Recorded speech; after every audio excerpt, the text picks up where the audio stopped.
몰라 여러분, 지금 혹시 침대에서 핸드폰 보고 계신가요? 이것저것 생각은 많아지고 기분도 멜랑콜리해지면서 회사고 뭐고 그냥 다 때려치우고 어디론가 떠나고 싶을 지금 이 순간. 그래서 오늘은 미용실 가면 잡지에서 심심풀이로 이렇게 심리 테스트 같은 거 하곤 하잖아요. 그런 느낌으로 내가 파이어를 해도 괜찮은 성향을 가지고 있는지 재미삼아 셀프 테스트를 할 수 있는 내용들을 좀 준비했는데요. 많은 분들이 파이어를 하면 너무 돈에만 포커스를 맞추잖아요. 그런데 경험을 해보니까 돈 때문에 가려졌던 그런 크고 작은 어려움들이 솔찬히 있더라고요. 저도 진짜 그때마다 너무 놀랐어요. 왜 내가 이런 점을 생각을 못했지? 그런 제가 겪었던 몇 가지 소소한 것들을 한번 엮어봤습니다. 회사 안 다니고 놀면 진짜 좋을 것 같죠? 네, 진짜 좋아요. 근데 그 기분이 한두 달 정도 있으면 점점 소멸되면서 이제 입국카드에 내 직업은 대체 뭘 써야 되지? 뭐 이런 생각들이 들면서 찾아옵니다. 무료함이라는 녀석이. 제가 더 놀랬던 부분은 저희는 파이어를 하고 해외로 또 나왔잖아요. 파이어까지 했는데 해외로 나와? 맨날 여행하는 것처럼 살 수 있고? 그럼 진짜 기분 째지게 좋을 줄 알았거든요?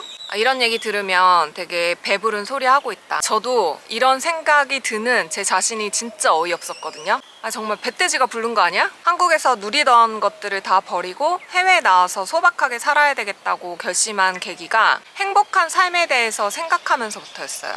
평소에 저는 행복하다는 생각을 못하면서 살았거든요. 그냥 행복이라는 그 단어 자체가 나와는 맞지 않는 느낌이었어요. 나는 도대체 언제 행복하지? 언제 행복하다는 느낌을 받지? 뭐 이런 생각을 곰곰이 하다 보니까 나는 그래도 여행을 다닐 때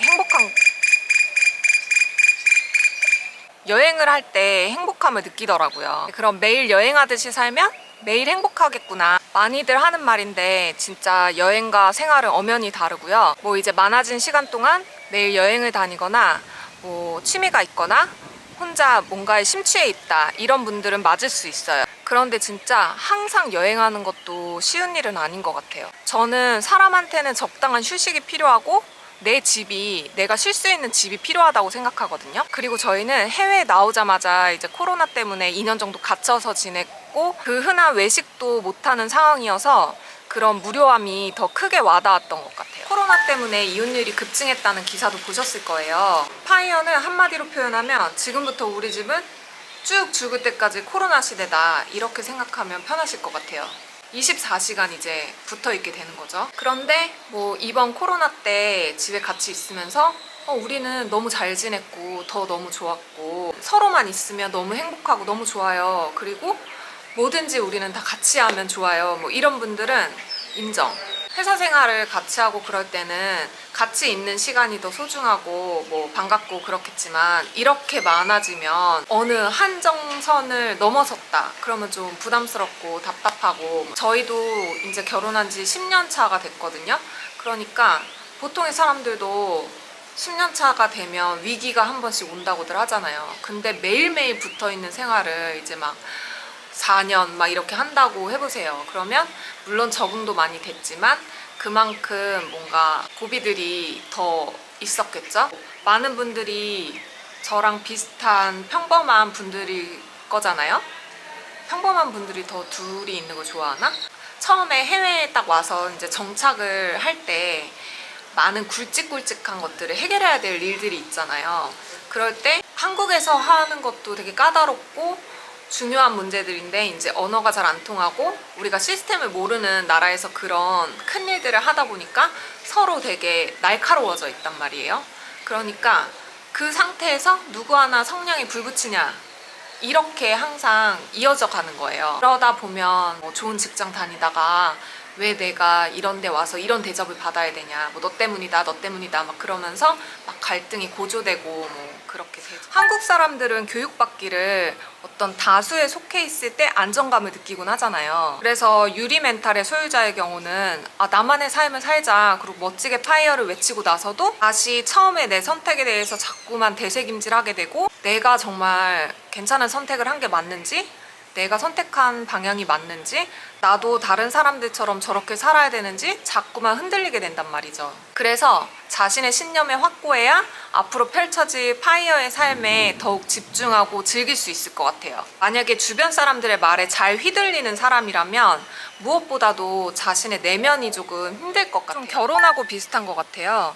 많은 사람들의 축복 속에 결혼해도 힘든 게 결혼 생활이라고 하잖아요. 제가 개인적으로 생각했을 때 우리나라 사람들은 본인의 기준이나 어떤 사회적 잣대에 맞지 않는 사람들을 무의식적으로 배척하거나 그 기준에 맞춰야지 이제 편안함을 느끼는 것 같아요. 내가 지금까지 살아온 방식이 정상? 그거 아니면 다 비정상. 뭔가 결벽증이 있는 사람이 뭔가 조금 틀어진 게 있으면 딱딱 맞춰야지 마음의 안정을 느끼는 뭐 그런 느낌? 다른 사람들이 뭐 이러면 그냥 무시하고 넘어가면 돼요. 근데 이제 우리 부모님, 파이어도 어떻게 보면 평범함과는 거리가 먼 종족들이잖아요. 보수적인 부모님들의 입장에서 보면 나 때는 젊어서 열심히 일하고 가족한테 희생하면서 살았는데 그렇게 사는 게 맞는 삶이지, 왜 쟤는 젊어서 한창 일할 나이에 왜 일을 안 하고 놀고 먹으려고 하지? 또 이렇게 보실 수가 있으니까 조금 트러블이 생기기도 하죠. 그런데 어떤 일이든 부모님의 지지와 응원을 받지 못한다는 건 굉장히 슬프고 마음이 힘든 일이잖아요. 파이어를 하기에 앞서서 조금 부모님하고도 충분히 이런 것들에 대한 대화를 하는 것도 저는 좀 추천드려요. 되게 여유 있는 분들을 제외하고는 파이어 비용을 딱 생활비 정도를 기준으로 세팅하게 된다고 생각되는데요. 물론 저희도 그랬고요. 제가 예전에는 조금 쇼핑 중독 수준이었던 것 같아요. 물론 물욕도 있었지만 뭔가 어떤 거를 사는 행위로 인해서 마음의 안정을 느끼고 뭐 되게 사고 싶은 게 있으면 막 손이 덜덜덜 떨리.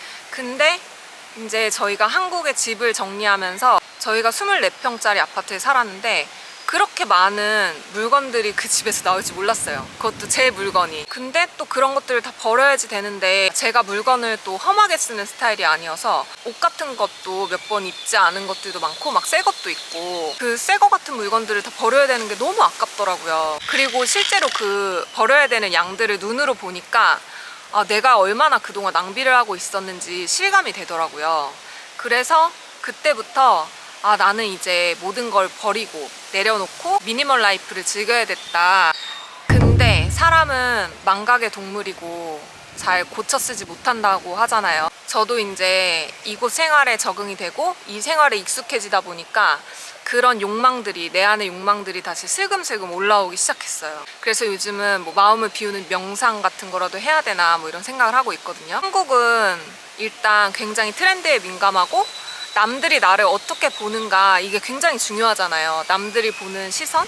그래서 저는 한국에서 그럴 수밖에 없었던 거고, 해외에 나오면 진짜 티셔츠에 뭐 슬리퍼 끌고 다니고 그렇게 살 수 있을 거라고 생각했거든요. 원래 그런 거에 관심이 없고 쇼핑 이런 뭐 유행, 남들 눈 이런 거에 관심이 없고 세상에 좀 무던한 사람이라면 모르겠는데 뭐 여기도 사람 사는 곳이니까 다 좋은 곳, 좋은 것 뭐 그런 것들이 다 있잖아요. 그리고 저는 눈이 있고 좋은 것들을 주변에서 보게 되니까 또 사고 싶어지고, 트렌드도 좀 묻어내야 되지만 식성? 먹는 거에도 좀 묻어내야지 될 거라고 생각해요. 그 삼시세끼를 꼭 먹어야 되고 나는 무조건 한식을 먹어야 돼 뭐 이런 분들은 한국에 살면은 모르겠지만 이렇게 해외에 나와서 살 경우에는 물론 만들어 먹는 게 조금 경제적이긴 하겠지만 일단 한식 식재료가 다른 것들에 비해서 비싸니까 만들어 먹어도 그게 비용이 만만치 않고 자꾸 그런 음식 때문에 한국이 그리워져요. 뭐 요즘은 이렇게